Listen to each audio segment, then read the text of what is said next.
Hello, everyone. I'm Professor Geek. Welcome back to the channel, and welcome to Makeup Stream. I was going to call it Makeup Class again, Makeup Stream, but then there's always a bunch of smart alecks in here. Well, are you going to teach us about makeup, Professor? So, so that's why you don't get a themed name for this stream. But welcome. I was going to do a live stream Friday night, as my usual, but just too busy. Things got out of my hands, and didn't get around to it, so I'm back here tonight. Gonna try and wrap it up as close to 10 as possible. If we're still going, I want to make sure we get through the ideas and everything, but I don't want to step on Big Al's stream. He's got a movie rewatch. He's very excited about streaming Grease tonight. Their commentary, running commentary. You have to watch it on your own, but you can always go check out Big Al's stream after this if you're interested. He'll be doing that at that point. So do have some cool, well, not cool topics. I have some topics that I have some important things to say about for tonight. I don't I shy away from a kind of a weekly news roundup, kind of stream where I'm just responding to all the stuff. I used to do something like that with office hours, and I think we're to the point where it doesn't do any good for the culture. It actually doesn't serve the fandom. All it does is feed the addiction of people who are addicted to those types of streams because they love their favorite YouTubers. Oh, I haven't heard so and so rant about this new Usenet. I got to tune into that and hear that. And then ultimately, as I've talked about before, all that does is feed the ultimate promotion of whatever thing they're talking about or ranting about for whatever franchise or incarnation that they're talking about. So I don't do that kind of thing in general. Making sure I cover the week news, but I do my weekly streams about an important issue, something that is current or whatever. And I'm not opposed. I'm not one of these people who thinks don't give it any attention, don't say anything at all about this or that, because I think that's detrimental too in the long run. I think it's important to call out these things and talk about the problems, but then move on unless there's a new and present problem to talk about. I don't respect at all or encourage this really silly notion of oh, did you see the last episode? Oh, let's talk about that. Now let's talk about this. I'm so mad at that last issue. Like it's Marvel, guys. It's DC now. It's Disney. It's it's going to be garbage. Stop pretending. Stop getting that buzz and that high off of talking about how bad the last installment was. So I don't do that kind of thing. But this week, though, it does kind of feel like a news roundup because there are three stories that are kind of big stories, and in each three of them, I feel like I've got something to say about that's unique to my perspective. So I did want to talk about those. So that is what's on deck for tonight's stream. But as always, I do want to start by welcoming the chat. So I don't know who might have been in here first before my chat repopulated there, but the first person I see is Melissa Harrison Jake, aka Melissa Harrison Sons 3.0. Welcome to you. Great to have you here. See Auditor Dread popping in. Haven't seen you in a while, Auditor Dread. Good to see you there. And Firewatcher. Haven't seen Firewatcher in a bit either. Nice to see you. Elijah Brown. A lot of folks in here. Nathaniel Zalozball, of course. Alex Starr. Alex Starr. Good to have you there as always, sir. Let's see who else is in here with us. Chat's been going on for a while here. Let's see. Jose Lopez. Welcome. And my dear sound engraver. Not a stream without her. Welcome to AL. Welcome to Pie Guy 07. That's right. I recognize you around there. The Canuck. Welcome to you, sir. Sign the Loyal. Sigand. I don't know. But welcome to you as well. Captain Red. Frank Cicacia. I could keep going. But lots of folks in here. So Autobot Megatron. Daniel. Welcome, Daniel. Plenty of folks in here. And Tom Spiegel. Just as I was about to wrap up, I saw a channel member. You got to shout out the channel members. Tom Spiegel. Grilling tonight. Meat pineapple slices with cayenne pepper and onions. You had me until you said the onions. That's going to be a no-go. But but you can come on in here with your dirty onion taste as well, I guess. So let's go ahead and get started, since I do want to make sure I cover these in a somewhat reasonable time frame here. The one that I know everybody's tuning in to hear my thoughts about the Knights of the Old Republic remake, and I'll get to that. But the one story that I actually wanted to talk about before they even dropped the news of the Knights of the Old Republic remake, it's something that I don't know if a lot of people in the community know about. You might have heard about it. but it's something that's important there that's going on. And I think it's really indicative, and it's just a great example of the nonsense way that Disney is trying to subvert our culture and trying to actively form our culture, not reflect it, not work hand in hand with it as it's always done, in terms of its folklore. No, now it is trying to actively curb and mold our culture to coincide with its own agendas. And that is the news. I don't know if you've heard it, but of course, Song of the South. The great Disney classic that they have banned forever. They don't want to talk about it. It had the great song Zippity Doo Dah. That was still growing up. When I was growing up, it was starting to, like, towards the latter end of my childhood, that they didn't really talk about Song of the South much, but that song Zippity Doo Dah was still used in a lot of Disney marketing and whatever. It's just such a famous song. And the story of Brer Rabbit. Brer Rabbit is an important American character to our American culture, and I'll talk about that in a moment. And Disney did a great rendition of that, of those movies, or those stories in their film Song of the South. They still had it in the Splash Mountain ride. If you ride Splash Mountain at Disney World, I'm assuming Disneyland too, I guess, but it was all themed to the Song of the South. They didn't say Song of the South, and you certainly didn't see Uncle Remus or anything like that in the Splash Mountain ride. But as you rode through the mountain, you were riding through the story of Brer Rabbit being captured by Brer Fox and Brer Bear and all that kind of stuff. And the end is when he asked him to throw him into the thorns, and stuff like that, and that the thorn briar patch rather. Part of the story, and then you go over the little hill and the deep cleft, and you're going into the thorn, into the briar patch. It was a great ride, and they had the big Zippity Doo Dah song, when it was wonderful. Well, they dropped the news that they are retheming that ride to The Princess and the Frog, which, okay, New Orleans, a water ride, you could probably do something like that, but they're retheming it to get rid of the Brer Rabbit. Don't want any touch of that taint of that story upon them, and they're even going as far as removing the statue of Brer Rabbit that was in the nooks around Cinderella's castle. When I was at Disney World Animal Kingdom, less than 10 years ago, they had a costume, interpreter out there dressed as Brer Rabbit that you could get your pictures with. And I loved it. It was great, but I'm sure that's not even a thing anymore. So why are they doing this? Why are they doing this? Well, because, it's that, oh, they're so nervous. Song of the South. That seems racist. That seems racist. Let me go on record, and you should stand up to these bullies too, these stupid ideologue bullies. You should stand up to them every time they try to guilt you into saying this. There is nothing racist about the existence of Song of the South. They have this term they like to coin, white fragility, which is the most asinine, and I really truly mean that word, asinine, schoolyard type of bullying tactic, which they're trying to pass off as some sort of scholarship or logic. White fragility in their minds is, well, white people are racist, and if you say you're not racist, that's just proof you're racist. And oh, it's your white fragility that says you can't be rare, and you're uncomfortable admitting you're a racist. What kind of reasoning is that? That is middle school schoolyard reasoning. This is not the fruit that should be coming from academics and scholarly studied people. But that's the state of academics right now. It's not scholarly. It's not anything to be proud of to be in that field. You've got your big degree or whatever. That just means you're probably indoctrinated and don't think very well for yourself. That's all that means. It really is. It's a sad state of affairs.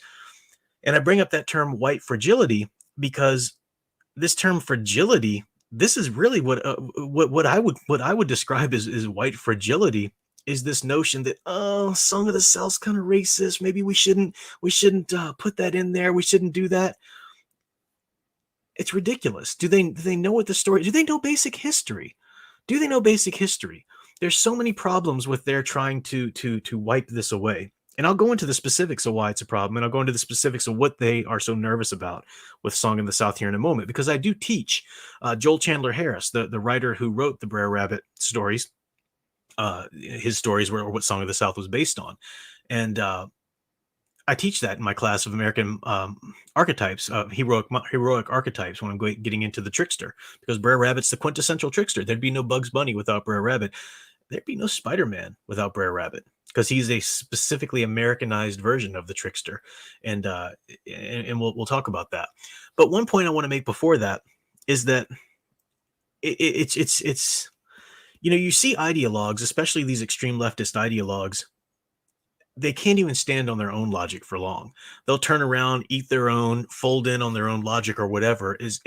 If all it needs to do is just suit their present day agenda. They do this all the time. Now, for example, this is just something that I think is a picture of what they're doing.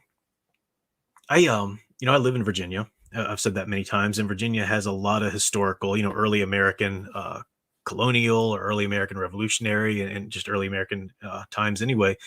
Uh, Homes, historical homes, everything from historical colonial Williamsburg to Jamestown, the first English settlement in North America, to the homes of Thomas Jefferson, George Washington, all these people. And I used to work as house interpreters at some of these various places. And for a long time growing up, especially at the presidential homes and whatnot, but even in Williamsburg and whatnot, growing up, if you'd go to like on a field trip to any of these places, they would only speak of the slaves. They would call them servants. And the servants were in the yard and this, and that. They wouldn't even say the word slave. Now, in their minds, they're probably thinking that'd be disrespectful to say the word slave, or we don't really want to taint the our guest experience with that ugly kind of idea of slavery or whatever. And then at some point, very rightly so, they realized, no, we're here to preserve history. These weren't servants. They were slaves. They were enslaved people. We need to go ahead and say the word slave, and we need to go ahead and tell their story as much as we're telling the stories of the people who lived in the home. I mean, that's what they're there for, to preserve the history of the place. And that's all that. So, and they were very proud of that, talking about slavery and this and that, and not just, kind of pass it off as servants. Now they go a lot overboard now, to the point where it gets kind of boring. It's like, look, I think it's good. I think we should preserve the history of the enslaved people of that time. Absolutely. What they went through. Absolutely. But it's getting to the point where like, that's almost all you hear, from some of these places. Like, okay, I kind of want to hear about the person who lived there too. And the important things that happened in the history of American government and whatnot. But I bring that up and I use that point because it seems like the ideologues thinking when it comes to stories and to art and to things like that from the 20th century, especially the early 20th century, is they're trying to get away from that idea of slaves. They just rather stick with servants or something like that. That's just an uncomfortable topic for them. They'd rather just disregard that. And this is absolutely ridiculous. I think this is something that if any ideologue was intellectually honest, they would stand up and say, no, that's not right. It's ridiculous. Why Disney hates the Song of the South is for the character of Uncle Remus. Uncle Remus. So let me give you a little bit of background on Joel Chandler Harris. Joel Chandler Harris was a white guy, okay, born before the Civil War. So he grew up in the South during slavery. He lived through the Civil War, and he was a poor child. He was an illegitimate child. He lived with his mother. His father, who knows where he was, took off wherever. And his mother was a seamstress, and this wealthy physician in the day allowed her to live in this little cottage behind his home, behind his mansion on the plantation there. And young Joel would accompany his mother to her work on that physician's home, when his wife and everything would request a dress or whatever, or any of the wealthy plantation owners around there. This is still during the time of slavery. He would accompany his mother as a young child, and she would be working on the dresses of the women of the house or whatever. Joel would spend time with what was a common practice in those days, the house slaves, especially slaves who were older, maybe injured, but in any case, too old to be of use to the plantation owner in the field or for any kind of hard labor or even kind of skilled labor, craftsman labor. So those slaves, whether male or female, were placed in charge of the children quite often. They would be sort of nursemaids, that kind of idea. And Joel Chandler Harris, as a young child, spent time with the kids on these plantations in the care of many of these individuals, of these house slaves in charge of the children. And they would tell stories. They would tell stories to the children. What kind of stories are they going to tell? Well, these are the stories of Brer Rabbit and Brer Fox and Brer Bear that Joel Chandler Harris would eventually write down. Anthropologists can look through the kind of backdate this, and there is a strong connection to Brer Rabbit, to the Yoruba tales in Africa of the hare, hare, trickster god of Africa. There's also some influence of Native American mythology and trickster tales as well. And you can imagine there was obviously a lot of some mixing of Native American cultures with the African American cultures at the time when the slaves were brought over and whatnot, especially, escaping and stuff like that. And so there was some mixture there. and we'll get to the importance of those tales. Well, they're good tales. They tell lessons, right? They give little morals. They're funny tales. This is why Brer Rabbit himself as a character, and his stories of Brer Bear and Fox and whatever survived even after Disney was starting to wring its hands over the Uncle Remus, idea, because they tell good morals. And the most famous one, basically the point of any of them is that you can, even if you're a little Brer Rabbit. Now that word Brer, that's a derivation of the word brother. Okay, so the idea is that all of these forest animals are part of one big forest animal family, right? Brother Bear to Brother Fox to Brother Rabbit, Brer Bear, Brother Fox, that's where it comes from. And the rabbit being, he's prey. A rabbit's prey. Rabbit's vulnerable, has no offensive defenses or anything like that. He's vulnerable, and quite often Brer Fox or Brer Rabbit would catch him and try to boil him or whatever. In each story, he would have to outthink his opponents. He would have to outthink him. So it's kind of like Bugs Bunny captured by Elmer Fudd or something like that. To give a example of where it goes down in the evolution. And it's not hard at all to realize why stories like that would be told by the slaves in the day. These are stories about someone who's powerless, someone who doesn't have a lot of defenses, someone who's at the mercy of people around him who are stronger. Uh, you know, and yet you can still outwit them, you can outthink them, and you can come to some level of self-respect, and some level sometimes of even escape. It's not hard at all to see why those stories would be very popular with the slaves of the day. And there's even a great story of the Brer Rabbit story in which the Brer Fox or Brer Rabbit is pulling some sort of prank on Brer Fox, but they do it in the garden, in this man's garden, and the farmer comes out, and in that moment, Brer Rabbit or Brer Rabbit and Brer Fox, Brer Rabbit actually saves Brer Fox, lest the farmer catch Brer Fox. And it was this idea of that, yeah, we might fight amongst ourselves, but we need to remember that we are brothers against the real oppressor, which is the landowner, right? The farmer, the guy coming out there. So it was almost getting a little breaking the veil of the symbolism there. It's not hard at all wondering why those stories would be popular. Why in the world, you might ask, would people who claim, the SJWs and the ideologues who claim to want to be there fighting for the cause, of still the racism that exists today and all of this, and all the horrors that were done, in the past, through slavery and whatever, why would they try to ignore and put aside and brush under the carpet and pretend that stories like that didn't exist? These are very powerful, meaningful stories that not only resonated with the slaves once Joel Chandler Harris wrote them down, they resonated with the American people, period. So it was a great example of that. I mean, he's a wonderful Brer Rabbit. Like I said, he gave us eventually Bugs Bunny, eventually trickster heroes we have as well, all the way to superheroes like Spider-Man and so forth. So a wonderfully powerful story. Joel Chandler Harris also, when he was older and writing these stories, he became a journalist. And this is after the Civil War, so during the period of Reconstruction and whatnot. And he published these stories, but he wanted to get them right. He really wanted to get them in the specific dialect of these slaves who told them. So he even went out and tried to record the stories from the sources, some of these old former slaves at that point. And he would try to verify the stories from two different sources. I mean, he was really trying to record these tales as they were and not so much put his own authorial, license into it. And because of that, he's known as the father of modern folk studies. People probably don't want to count him that as anymore, because any white man going around and recording, what the slaves or ex-slaves did, well, that's just not a good look. We can't, think about that. But no, he was the father of modern folk studies. And in writing, it's kind of like if you ever read Mark Twain's Tom Sawyer or Huckleberry Finn, he wrote in the dialect of these characters to the point where honestly, it takes you a while to read. You have to read a little more slowly if you read in the original version that he wrote, in these dialects. There are versions that just write it out plainly. But so people are uncomfortable with that now, and most particularly, they're uncomfortable with the character of Uncle Remus.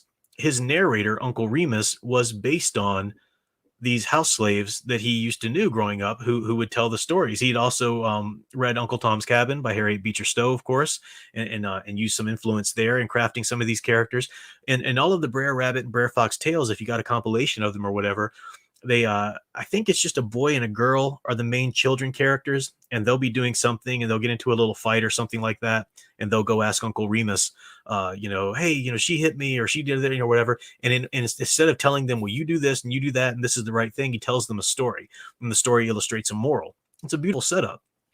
So Uncle Remus, that he you know what? He talks like that. Slaves spoke like that. I'm sorry. I'm sorry if you just can't handle it now, and you think everything is racist. That's not, you know, putting anybody of African descent at the pinnacle of Harvard or whatever. But slavery happened. Slaves had limited communication skills, limited education, limited. I mean, obviously they were slaves. They really spoke like this, and they really acted like this. And so stop pretending that they didn't, and stop disrespecting them. Stop slapping the slaves in the face. Everything they went through, their story. You were just shoving their story into the carpet because you're just uncomfortable with it. It's not really matching our modern day ideology.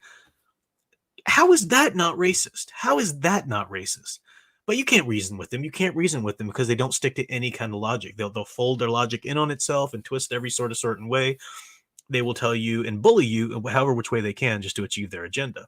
So the fact that Disney it hasn't even put Song of the South on Blu-ray is absurd. Absurd. James Baskett, the actor who played Uncle Remus in the Song of the South film, is the first, because of his role as Uncle Remus, because of the song Zippity Doo Dah and all of that, he's the first African-American male to receive an Oscar because of that role. Oh, let's just not talk about it. That's just so uncomfortable. Let's not talk about that. The old Amos and Andy serials. Let's not talk about that. Let's not. It's only a matter of time before, I guarantee you, if this line of thinking prevails and continues into the future, it's only a matter of time before people want to start. Let's pretend those early Eddie Murphy movies didn't happen. They're just, they're kind of uncomfortable. He's acting a little caricaturistic, and we don't want that image of black people out there. This is ridiculous. It boils my blood to think about how ideology, and that's all it is. It is solely ideology, is forcing Disney to use all of their power and their might to try to just take this wonderful piece of American folklore, this wonderful piece, this important piece of the African American story in our country, and just shove it under the rug and pretend that didn't happen. Let's just take those statues down. Let's just all forget about Brer Rabbit, okay? That's just uncomfortable. How can you forget? It's absurd. It's infuriating. That's what but that's Disney. That's good old Disney. That's the people you still support when you tune in to this and that, which actually is very good. Anyway, a whole other story. So that's my rant on the absurdity of Disney trying to take down and remove the taint of Song of the South or Brer Rabbit from its stories or whatever and theme parks. Ridiculous. But moving along, because time is an issue tonight, and it took me a while on that story, a little bit longer than I thought it would, but we're good. We're good for time. So moving along a little bit, and then if I have some time at the end, I'll come in and look and see if anybody had pertinent comments or whatever. I can't read all of them for you, of course. Obviously, super chats I'll stop and read because they're sort of beholden to do that. But I'll go back and see what the chat's doing after I'm done here. But let's definitely talk about Knights of the Old Republic, because that's, I think, why a lot of people tuned in here. There's a lot of things to say about this. Okay. First of all, a lot of people contacted me. Can you believe that this is, a thing? Oh, my dear sound engraver for $5. Thank you, my love. Says, white fragility. Stop it. That truth makes me uncomfortable. Also, famous Black Americans need to sound like white Americans. You're right. Yeah, exactly. And that's what we've seen in comic books, right? It's not enough. It's not enough for Miles Morales to have spider powers. He has to be called Spider-Man too, just like Peter Parker. It's not enough for Lady Sif to be a hero, or for Jane Porter to somehow gain powers and be a hero. She has to erase Thor and be Thor. That's the only way that we can make progress. And that's just telling minorities or women or whatever that you're never really good enough unless you've taken the white man's mantle, because only the white man's mantle matters. Sorry, Falcon. Anything you ever did as Falcon isn't good enough. You're only truly equal once you call yourself Captain America. That's ridiculous. It's absurd. And it's exactly what you're talking about there, definitely. So people were contacting me. Can you believe this? Can you believe this? The remake of Knights of the Old Republic, because I've talked a lot about Knights of the Old Republic. I did a whole playthrough. I stopped right at the end. I never did get to defeat Malik because time got away from me, but I am prepping the game again to get it to that point. So we're going to do a playthrough and finish that before we jump into Knights of the Old Republic 2. So people were asking me, what do I think about this? What do I think about this? For $4.99, thank you, Professor Logos. Good to see you, Professor Logos. Says, not surprised at all about what's happening to KOTOR. Entirely predictable. You're absolutely right. You're absolutely right. And I'm gonna talk about why that's predictable too. There were signs. There were signs why this was definitely going to happen. Some incarnation of Disney trying to taint Knights of the Old Republic was going to happen. I didn't know if it was definitely going to be a remake of the game. I was thinking probably a movie version, or something. But there were signs it was definitely going to happen some way. So everybody's freaking out about it in my DMs and whatnot. And my thought immediately is this. And I'm sorry if this insults anybody out here watching. I don't care. I don't care what you think. I'm not interested at all in how mad you are about the remake of Knights of the Old Republic if out of the other side of your mouth you're going, Mandalorian's pretty good though. Mandalorian's good. Dave Filoni's going to save Star Wars. The Mandalorian, that the fans who are saying and arguing for the Mandalorian, you are the reason. You are the sole reason why they are remaking Knights of the Old Republic right now. You told them that throwing these bones work. You also told them that even if they start tainting these little bones that they throw you with a little bit of bait and a little bit more connection and a little bit more connection to their continuity, that you'll still gobble those up. You told them that. You've told them that by your incessant, mindless, zombie-like devotion to Favreau's Mandalorian and the diluted, it's going to replace the sequel trilogy. No, it's not. No, it's not. Stop sounding so naive. You told them that. So it makes perfect sense that they go to Knights of the Old Republic next. It makes perfect sense that they go to Knights of the Old Republic. I knew something like this was on the horizon when they greenlit, or they allowed that group of fans to create their fan film using the Unreal Engine to make a film version of Knights of the Old Republic, which was really cool, right? I mean, that's a cool idea. You've got fans who are doing this. It's not Disney, and I still think that could be something worth checking out. I haven't followed it a lot, so if some news has happened or the creators behind that have kind of said something to make them think they're woke or whatever, I don't know about that. But just the idea of some fans making a fan film out of the story of Knights of the Old Republic, using the Unreal Engine or whatever, hey, that's cool, whatever. But because they greenlit that, now why would Disney do that? Disney is in a world where you got Sony, keeping a tight rein on Star Trek and all of that. Disney's not. Disney wants a tight rein on Star Wars too. This is the same company, Disney Lucasfilm, that just completely blatantly ignored the Heart of the Jedi success. I think it was called the Heart of the Jedi, right? The previously unpublished EU novel that hit Amazon and was at the bestseller list like immediately and for days and days until they purposefully took it down. Now, okay, it's as I understand, I know very little of all the ins and outs of the specifics of the situation there, but obviously the person the fan or whatever who put those books online didn't have a license, to sell something with the Star Wars name. Okay, that's fine. But hey, Disney, hey, Lucasfilm, this book went immediately to the bestsellers. There's money. You're leaving money on the table by just ignoring this book and not, okay, take it down because it's not authorized. Put out a collector's edition of it, bound it up, give a hardback copy or something like that. People were desperate for it. They wanted it. No, that's old continuity. We're doing High Republic now. That's what they're doing. So why would you think for a second, why would anybody think for a second that they're going to honor the story or the legacy of Knights of the Old Republic? To say nothing, as many of you have said in the chat here, that the story doesn't remotely need updating. It doesn't need a remake. It doesn't need anything like that at all. I'll get to that in a second. But how could anybody be so deluded enough to say, well, let's just wait and see. They did say that they really respected the story and they're just going to kind of update it and for modern audience. This thing was made in the early 2000s. Sound Engraver and I were talking about this last night. When they say we're upgrading it or updating it for modern audiences, no, what they mean is modern sensibilities. Get ready for the woke agenda to start being seeping in and coming through your gameplay of Knights of the Old Republic. That's what they're doing here. They have no desire or no interest in preserving this wonderful, great thing that meant so much to people. No, they want to alter that, bring it into the fold of their continuity, of their messaging, of their, and they're going to do it insidiously. Okay, I don't expect. Maybe I'm wrong here, but I don't expect the commercial or something like that. The first trailer, rather commercial, the trailer for Knights of the Old Republic to come out, and for it to be,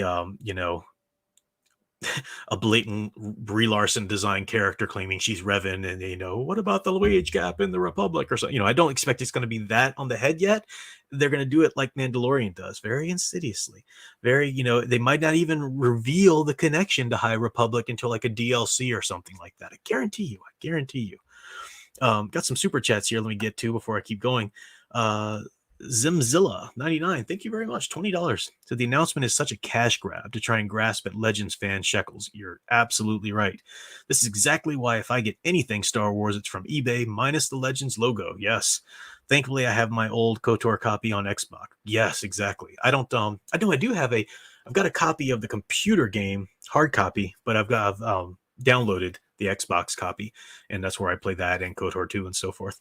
And Zeranx, am I saying that right? Zeranx for $5. Thank you very much.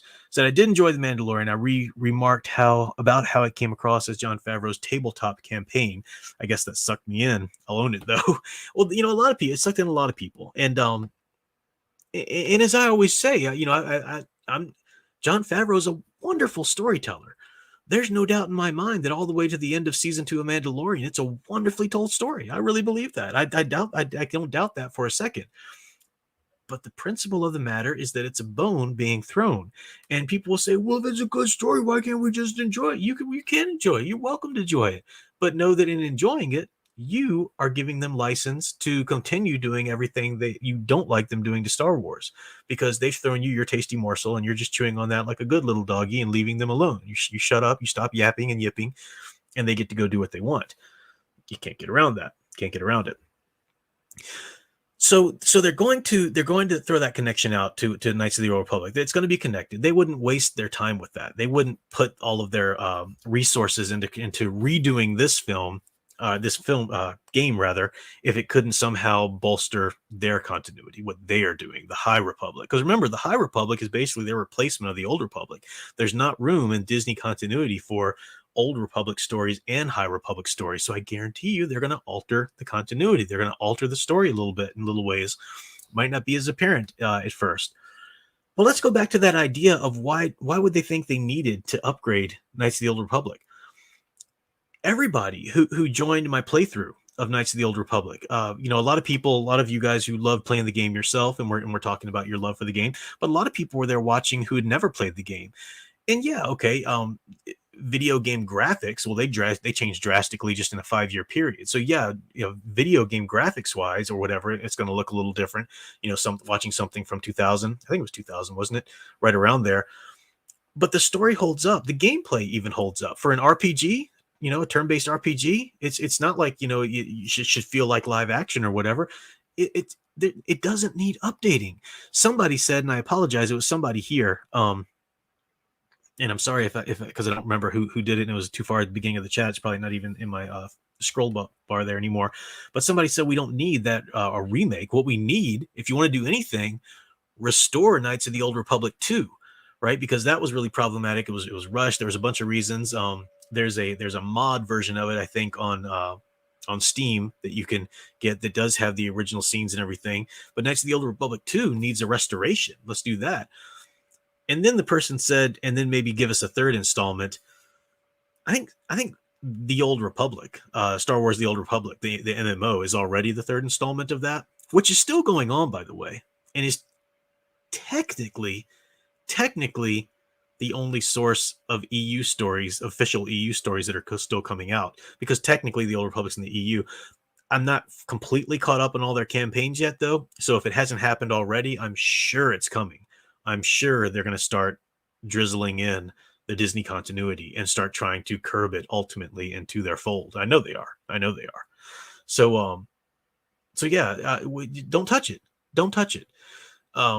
if I thought I could trust anybody in Hollywood right now, then I would say let somebody give us a faithful film adaptation. But no, Hollywood's not in a place where it can do that now. Even individuals in Hollywood who might really want to do that wouldn't be able to because of the Hollywood machinery. The beast of Hollywood would demand that it be woke and that it have these diversity points and this and that. That's just the way that works. Gigawatt, yeah, correct him here. So KOTOR was 2003. KOTOR 2 was 2004. Okay. Yeah, I knew it was early 2000s ish there. Okay, cool. Thanks. So, yeah, the last thing I'll say about Knights of the Old Republic is to, like I said at the beginning of the stream, the people who feed into these kinds of stories and keep it going and keep the publicity going. So this is a pretty horrible thing to happen. It's really like the audacity of Disney to think that they can pull this off in any way and make it as good as the original and try to just pass this off and be lauded by fans is absurd, and it should be called out, like we're doing here, like many other channels have been doing. Absolutely. Keep an eye on those other channels, though. The other channels that are right now are so mad about this and they're doing their stories about it and blah, blah, blah. I guarantee you, a lot of those channels, once time passes, once the game's developed, time has passed, what's in vogue to be enraged about is kind of moved on to other things and whatever, and they'll release a trailer of this, and you'll see a lot of those same channels going, let me do a breakdown now and a review of this trailer. Let me give it all the attention it deserves here. Let me bolster it, and whatever problems they might have with it, I guarantee a lot of them are going to say, if it's just this, I'm okay with this. This actually looks cool. This actually, like any idiot who wasn't born yesterday, doesn't realize that they're only going to release the hooks in a teaser. It's the Master of the Universe revelation phenomena all over again. But people are just going to fall for it, and they'll do it because it brings their channel money to talk about how mad they are about it now. And then when the trailer releases, to do a good play-by-play review of the trailer and make sure they get that revenue money. And then when the game comes out, make sure they buy it and then give you a review of that because we're buying it so you don't have to. No, that's absurd. That's ridiculous. That's what these channels are going to do. And a discerning YouTube viewer should realize that I can't really take these types of channels so seriously anymore. I'm not going to take these channels seriously who claim to be big time Spider-Man fans, like really long and true Spider-Man fans, and hate everything that Disney's doing, and then the Far From Home trailer comes out and it's like, well, it looks pretty good though. Yeah. Where's your integrity? Stop vacillating back and forth all over the place just because it follows the algorithm. That's ridiculous. Super chat here. Let me did I miss one? No, I got Zeranix. And then Ed Star, Mr. Ed Star, thank you so much, sir. $20. Hollywood never rests where your beloved content resides. You're absolutely right. For two reasons, and as you know, I'm sure. For one, they are obsessed with the idea of a built-in audience. They would all day long rather support a remake of something that in their minds is a built-in audience rather than try and do something new and something cool and something unique and something else to give the world, something new. Oh, no. Then we got to earn people afresh. Always we use their built-in audience with this one, which is just a built-in audience that you're going to tick off with your mishandling of it. That's one reason. And the second reason is that built-in audience is also a built-in congregation for us to preach to. That's even more important to them now than the built-in audience for money. Absolutely is. Zimzilla99, thank you for $10. Appreciate it. Star Wars: The Old Republic MMO isn't safe from Disney's taint either. You're absolutely right. Yeah. I know they introduced the range trooper armor from Solo into the game, which is when I stopped playing. I didn't know about that because I didn't bother seeing Solo. Had no idea about that. Yeah, I always play as a Jedi anyway. I don't really do the troopers story or the bounty hunter story so much. I like the Jedi story arcs. But yeah, I didn't know that. Yeah, I don't doubt it. Zeranx for $10. Thank you very much. Star Wars: The Old Republic referenced Revan and the Exile already. Yeah, they did. Absolutely. I remember that arc with the Revanites and everything. Yeah. It'd be terrible if they changed their sex. I was on Obsidian's forums where we discussed all this, deciding they were male and female respectively. Yeah, so I mean, to be fair, in the original Knights of the Old Republic game, And in part 2, you can choose as your main player to be a male or a female, and that affects who certain characters, I'm trying to give not so many spoilers to people who haven't played it, are throughout the game. Then those characters will be male or female because of your choices there, and love interests and things will happen depending on your choices and whatnot. But since Knights of the Old Republic was part of the expanded universe, and there were been novels to be written about it, and sequel novels, and connective tissue novels and whatnot, then the EU had to decide these certain characters were male, these certain characters were female. These were the romances that did happen. So Revan's a male who has a romance with Bastila. The exile, Mitra Surik, Mitra Surik. I feel like I'm saying that wrong. But your player in part 2 is a female. That's the EU continuity, and that's the way that fans, not just of the game but of the greater EU, have come to know and love these characters as. Definitely. Gigawatt 1.21 for $5 says, I wanted a KOTOR remaster or updated graphics and gameplay and widescreen support, but I knew that whoever did it would ruin the story. Yeah, a remaster or something? Sure. Don't touch the story. Don't give us any DLC. Stop it. Just improve the gameplay of what's there. Sure. Yeah. And they did. I didn't play it because I'm not really a mobile game, like a mobile phone game player, but they did port it to online gaming, to mobile gaming. I think Alex Starr had tried it and played it there and enjoyed that. So yeah, I've heard good things about that, I guess, from people, but I don't have any experience of that myself. So yeah, be careful about who you consume these stories from, because I think we need to start holding even the even so-called YouTubers who are against some of this stuff. We got to start holding their feet to the fire too. As I would expect you to do mine if I turned around and said, well, this one isn't so bad or whatever, unless I've got reasons for it or whatever. Because I think that they're just monetizing righteous geek indignation, and then trying to curb it and trying to keep it going and trying to keep the problem going too, because then that can keep the outrage going, which fuels their channel and so forth. So yeah. Zimzilla99, another $10. Appreciate it. Calling it now. Revan will probably be retconned into a woman. The exile will remain female, and there will probably be some relationship between them and make any Bastila romance pointless. Wouldn't doubt that at all, right? Because the exile is supposed to be, a loyal follower of Revan, in the military there, and yeah, there was no romance even between him and her as a female. But yeah, they'll push something like that. Some garbage. Even if they don't solidly, even if they still give you the option of playing as a male or a female in the game, I guarantee you all of the game footage in the trailers is going to be played by as a female. Guarantee that. Yeah, be ridiculous. Yes, Melissa Harris, consume responsibly. Exactly. Consume stories responsibly, whether they're in movie form, comic form, or video game form, because these are story games. These are story-heavy games. I've got a little bit of time left because I don't want to go too far into Big Al's streaming time here. But the last thing I just wanted to talk about, which I don't have as much lengthy content on here, but is the release the other day that came from Sony, that there's going to have a Spider-Man 2, a sequel to the Spider-Man Sony game that was pretty popular. Now, they already put out like a little Miles Morales, I guess, was like a placeholder, a mini game or something. Let's just talk for a second, though, about that original Spider-Man game first, the Sony Spider-Man game. This is Sony doing it now, okay? So we're not talking about Disney. Sony's hardly guiltless here or anything, but we're talking about Sony Gaming in particular. There was a lot of wonderful things about that Spider-Man game. I still enjoy playing it. But I've seen a lot of people try to say, that's the best game ever. Oh my gosh, that game is just one of the best games. That's absurd. That's ridiculous. Mary Jane Watson in that game?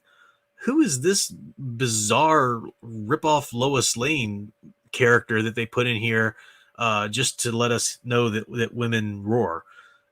She was the most annoying character ever, and the game makes you play as her sometimes. Like, what am I playing, Mary Jane Lane here for? I want to be Spider-Man, but the game forced you to play her because she's just as important.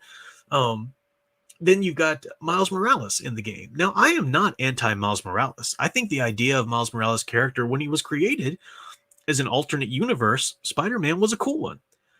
I I don't, in just the basic sheer principle of the matter, I don't necessarily mind so much a merging of the universes where Miles would be in Peter Parker's universe, but it's done too much and it's done ridiculously so.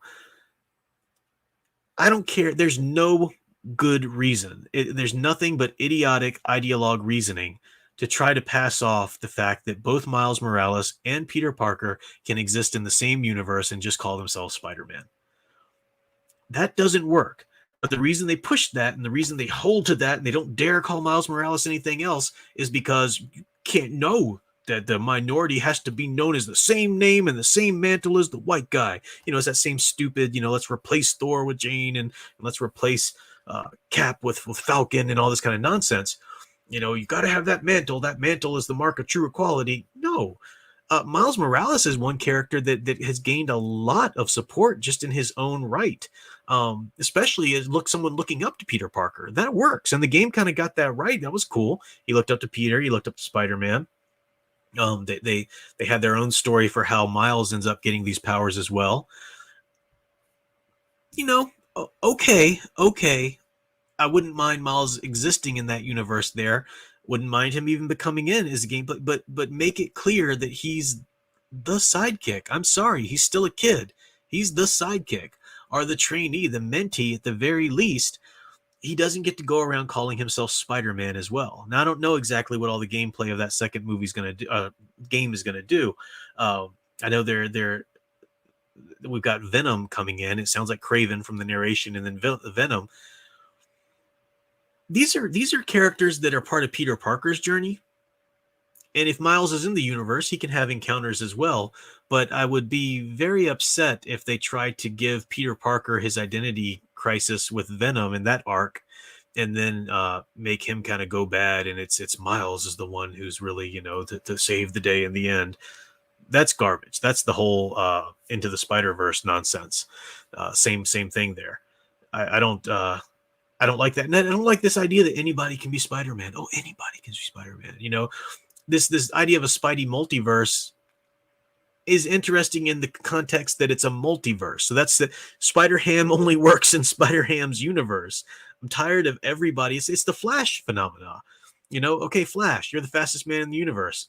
Not if you keep having 20 different speedsters in your comics or your show or your universe at every different time. There's nothing special about you anymore. Same thing happens to Peter Parker. Anybody can be Spider-Man. Anybody could have been bitten by the spider and do what Peter Parker does. No, that takes away everything that's so wonderful about Peter Parker's character and his archetype and how he, in particular, the character of Peter Parker has inspired so many people.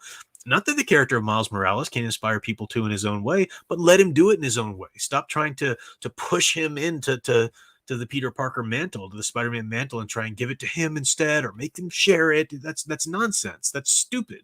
It makes for a poorly told story. It muddies the story, and I don't know. There's too early to tell exactly how this game will play out. But with the modern day climate, with the ideologues in charge and everything, I'm sure it was annoying to me having to play as Miles Morales in certain portions of that first game. Really annoying to me. Even more annoying having to play as Mary Jane. Like, come on, stop it. And not because Miles was a bad character in that game. Miles was an okay character in that game. I liked him. He loses his dad. He's trying to... Cool. But if I can be Spider-Man swinging through New York City, fighting with spider powers, the last thing I want to do is take a break in that flow and play as Miles Morales trying to sneak past the thugs to get some antibiotics for the homeless center. No, that's not video game material. Not when you can be Spider-Man. That's ridiculous. Be Spider-Man helping Miles achieve this. That's cool. It was really heavy-handed, even though the game had lots of great things to it. I liked the story, especially between Dr. Octavius and Parker and everything. Liked a lot of that. The gameplay, it was wonderful, of course, but the stuff that they put in there, the agenda was very heavy-handed when it was in there. And with our evolving climate, And with the success of that game, which gives them even more free license to do whatever they want with the sequel, because people are going to buy the sequel. If they like the first one, you won't have any discernment. You won't stop and see if it's something you should probably support and spend your money on. No, people go, I must consume it. So they get to do even more of that. So I guarantee you there's going to be a lot more heavy-handed agenda in the second game, and it remains to be seen if there's even enough good stuff to merit even playing it anymore. And the reason Sony's Spider-Man game is different than we can talk about that a little differently than we can talk about like Spider-Man's stories in the MCU or something, is because this is Sony gaming. It's a very pocket little thing. It's like the Batman Arkhamverse, and it's very influenced by the Batman Arkhamverse, even though Spider-Man's a very different character. You can see that even with Miles and Peter, fighting much the same way you fight with Batman and Nightwing or something like that in the Arkham games. So it's in the Batman Arkhamverse was its own thing. And then when it got really stupid with Arkham Knight making some dumb story moves, it's like, all right, whatever, it's over. Like that verse was its own pocket thing, and it wasn't gonna influence or start bleeding into the comics or movies necessarily. So yeah, I don't know. Don't really have as many or as strong of a coming down one way or the other. Just some things that I think people aren't being honest about when it comes to the original Spider-Man game, and what's most likely going to be present, at least in the Spider-Man 2. Hope it's not, but we'll see, because I did love playing, despite the nonsense in that first game. I really did love playing as Spider-Man. He's absolutely Spider-Man. You are Peter Parker.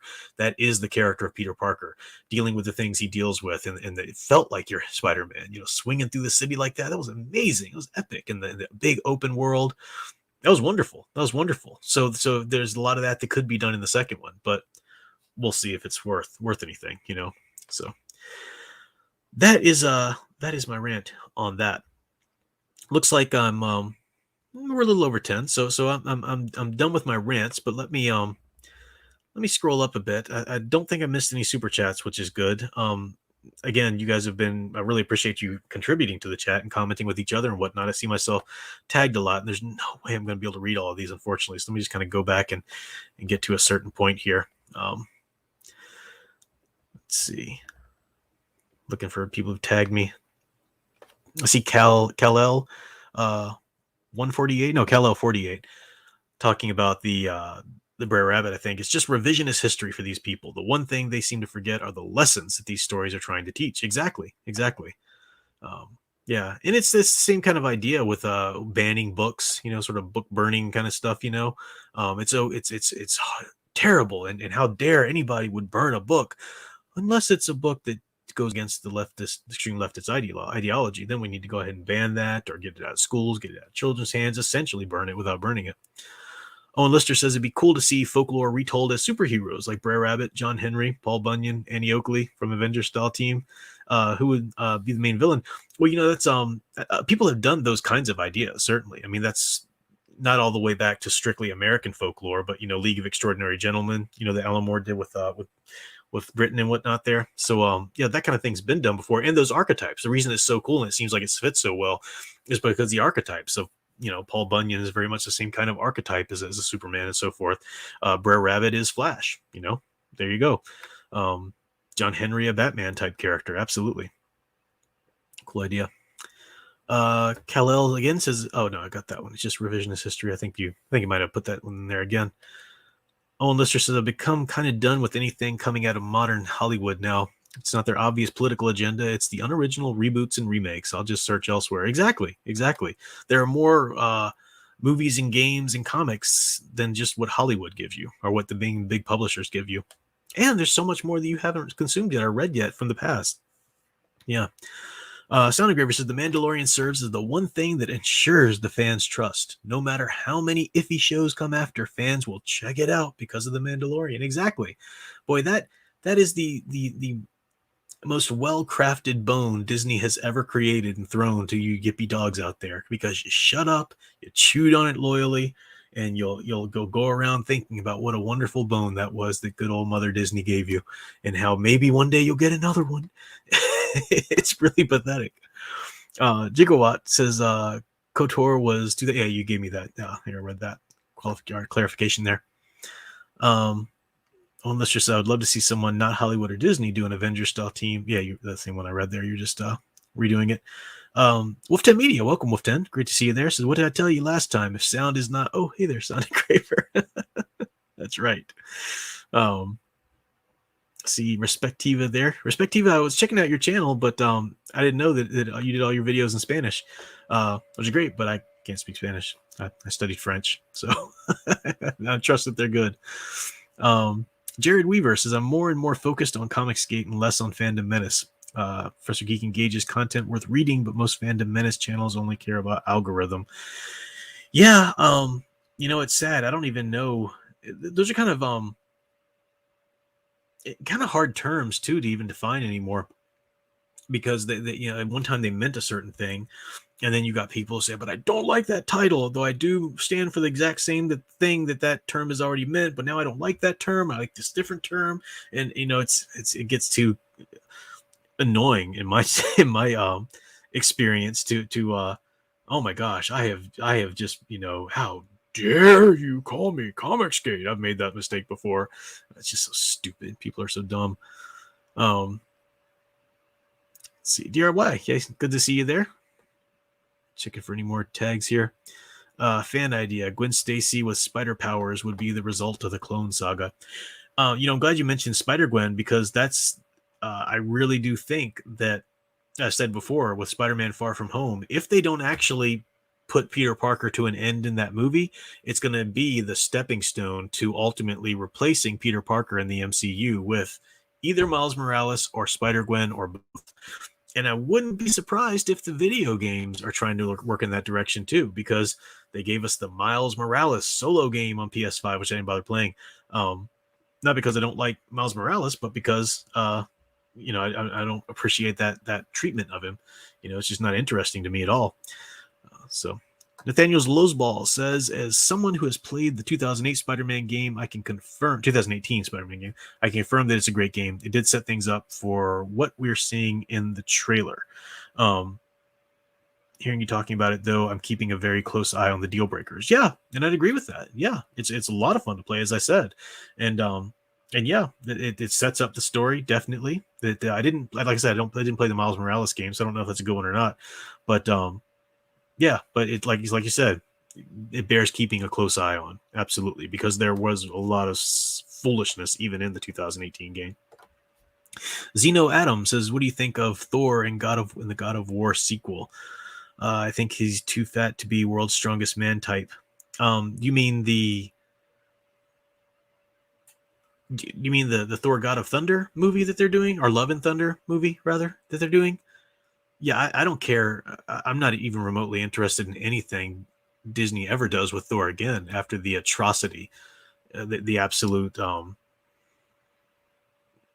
indignity is to put it mild, what they did to him in Endgame. I don't see how any Thor fan can just be okay with that, or say, well, let's see what they do next. that's ridiculous. Final Fantasy says, I have been writing my story for a while. Let me give you a synopsis tomorrow. Well, I do what's the word I'm looking for? Editorial work for hire. Not so much right now, as things have gotten a little busy, and I've got a lot of clients already with that. But yeah, I mean, you can always shoot me an email, definitely. Zimzilla99, I don't think I got this last super chat. It's funny how the only Marvel comic I actually read is Ultraman, which they don't even own and is from a Japanese company. Yeah, I was gonna say that's not a Marvel comic, or you said, but they don't even own it. So why do you call it? There's probably some connection there that I don't know, like some anime kind of thing or whatever. But I do know about Ultraman, and a lot of people say what a great character that is. With the movies, show, or whatever it was growing up or whatever. I've yet to check that out because it's not an area or a genre that I look at much, but I know the name enough because people really, really speak highly of it. Definitely. Yeah. Zerank said they did the Clone Saga bit already in Miles Morales books. She's Peter Parker, has all his memories, but female, and that goes by Spider-Woman's secret identity. Jessica Drew. Yeah, no clue. I don't even follow that nonsense. I just no. If I'm going to read a Spider-Man comic, it's going to be a classic from the Ditko Lee days, or Romita, even up into McFarlane. There's plenty of great Spider-Man reading out there without any of the nonsense that they've done since One Last Day or anything like that. Wolf 10 Media says God of War is a game series, not your cup of tea. Oh, you the God of War game. Okay. Well, then why did they say Thor? Oh. I'm sorry, guys. I'm sorry. Okay. When you said Thor, I thought you meant Marvel's Thor. And when you said God of War, I was thinking Love and Thunder. No, you meant I've never played the God of War games. I do know about them, but you're playing as Ares, right?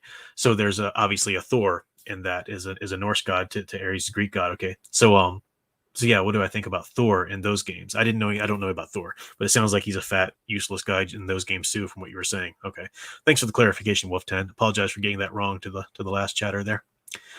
Sound Engraver says Xerinx gave you a super chat. I think that's the one I just read. Thanks for reminding me, though. I didn't want to miss any. Oh, Xerinx gave me a super chat, too. Oh, $10 super chat. Okay, yeah, thank you, Sound Engraver. I'm glad I didn't want to miss this. For $10, thank you, Xerinx. It would have been better if Peter exposed Miles, giving him spider powers that even Peter didn't have if they were going with what they have. Miles has no drive, really, so Peter pulling his case works. So I think, doesn't Miles have some spider powers that Peter doesn't? It looks like he does have that in the trailer, but he definitely shouldn't have all of Peter's powers and plus more. If they're going to be two good characters that can play off of each other, they should be differently powered. I thought that was how it was in the comics, to a certain degree. But I haven't bothered reading a lot of Miles Morales because it's just not my interest, in the Spider-Verse necessarily. But good point. Yeah. And you're right. I mean,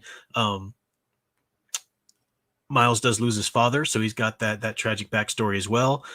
It's kind of like it's perfect Batman and Robin connection, right? That where Peter wants to take him under his wing, that worked, and Peter's a great mentor for him, is a logical mentor for him. But there's a right way to do it, and there's a most likely wrong way that they'll do way to do it. And yet another super chat, Zimzilla99. Marvel got the license to publish an Ultraman comic, like how they did a Godzilla series and these things. Oh, okay. The Ultra series is definitely a handful if you plan to get into it. Yeah, I bet. I didn't know that Marvel had a license for Ultraman. Glad you say it's good. I wouldn't. If I was an Ultraman fan and I knew that Marvel suddenly got a license, I'd be really nervous and skeptical, because of Marvel, right? Tom Spiegel says, wow, it's a tragic day when a professor thinks of a Marvel superhero and he hears the name of a mythological figure. So sad. Well, in my defense, we are talking about the Marvel movies and, Marvel in general with Spider-Man and whatnot. So just happened to be where my head was. Yeah. And plus I don't really play God of War. I do like the idea of it. Looks pretty cool, but I've just never played it. Maybe I'll get into it one day. It was kind of The Witcher was kind of like that. I never played the first two games. And then it got to the point where they were so kind of dated. I don't know. I'd probably still enjoy maybe the second game, but I did love the third one, Witcher 3, because I went back and read all the novels and, stuff and really enjoyed, for the most part, those. So yeah, maybe I'll try God of War at some point. I do like the concept. I like that mythological bent and whatnot. So Parker Luck, what's that? Matt Bird said, have you seen Shang-Chi? What are your thoughts on it? If you're okay with sharing your thoughts. No, I haven't watched Shang-Chi. I have no desire in partaking of any more of the MCU. After I don't want to spend any time in that universe after what they did in Endgame. I don't care how cool of an idea or how cool of a standalone story that just kind of is over here. Why would I support a universe in which they did the things to Thor, Hulk, Captain America, and so on that they did? I don't care if Shang-Chi's a different character who's, I've heard people say that. So, that's me on that. Yeah. So unfortunately, I can't really answer your question about my thoughts on it there, but yeah. So I'm winding down here, guys. I really appreciate you guys hanging out with me, but I don't want to keep going on into Al's stream here. It's about 14 minutes. I should definitely get on off of here, but I thank you guys for hanging out. Do appreciate the engagement and the great thoughts and comments, and we'll take these things that's happening, take what's going on right now, and I guess just be aware, keep an eye out, as you say, what they're going to do in the game, or what Disney's doing, their tactics, on other YouTubers and their tactics sometimes, and not everybody. I'm just saying it's enough out there that tend to follow this, sway of the algorithm more than any sort of integrity to the problems they claim to have, so there you go. So that is all for tonight, folks. I do appreciate you hanging out, very much so appreciate it. I got some work to do, and I'll be back for book study this week again as usual, and another live stream next weekend. I'll cut this one up into the three videos there, I guess, and put them out in little standalone bites over the week, and maybe some other things as well. But thanks for hanging out, and until next time, keep enjoying and digging deeper into the hero stories you love.